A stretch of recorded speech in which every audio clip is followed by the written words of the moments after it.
first television that we did was at MGM. Now, as it so happened, they believed that television was trying to put them out of business. Television was an out-and-out enemy. So anyone that even discussed it on the lot was an enemy. Anyone that wanted to do it was. But as I may have mentioned, one of the executives there, L.K. Sidney, wanted to try it they were having a meeting of a convention of their salespeople. He wanted to show it to them. So he came down to us and asked us if we would make 2 one-minute promos, one for a picture called Scaramouche and one for a picture called Pat and Mike with Spencer Tracy and Kathy Hepburn. So we went ahead and did it quietly without telling anybody and smuggled them over to him, and he read them. And they got a very enthusiastic reception. But that's as far as it went. You never heard another word out of it. I don't know whatever happened after that with L.K. Sidney. Now, the next time we were on the television, this is before anybody got into television. We were still working at MGM. The Pall Mall cigarette people, no, excuse me, it was the Honeymooners. They had Desi and Lucy, and they wanted their agent, and their sponsor was Pall Mall Cigarette. They wanted to do an animated introduction to their show. So we created 2 stick figures. We drew the heads, but the rest of the body would stick.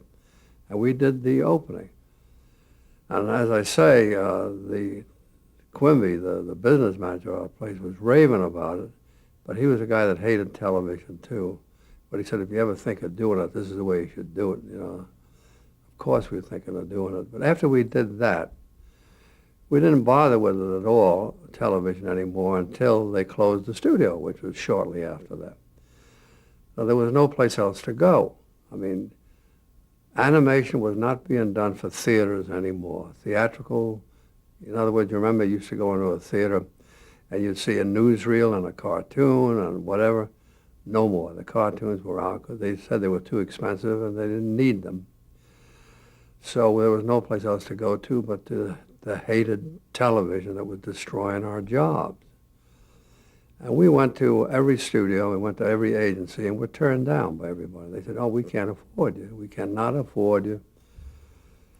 And as I mentioned, we were spending between $45,000 and $65,000 to do a 5-minute cartoon.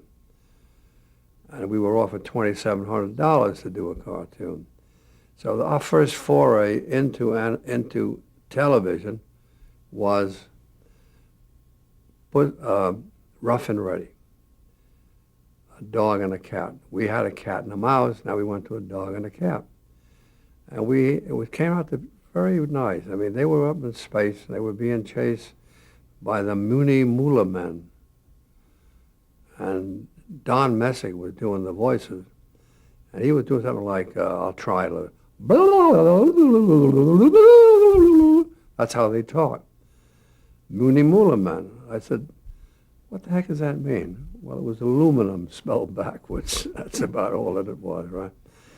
So that was the show that survived, luckily, after Harry Cohen said, get rid of us.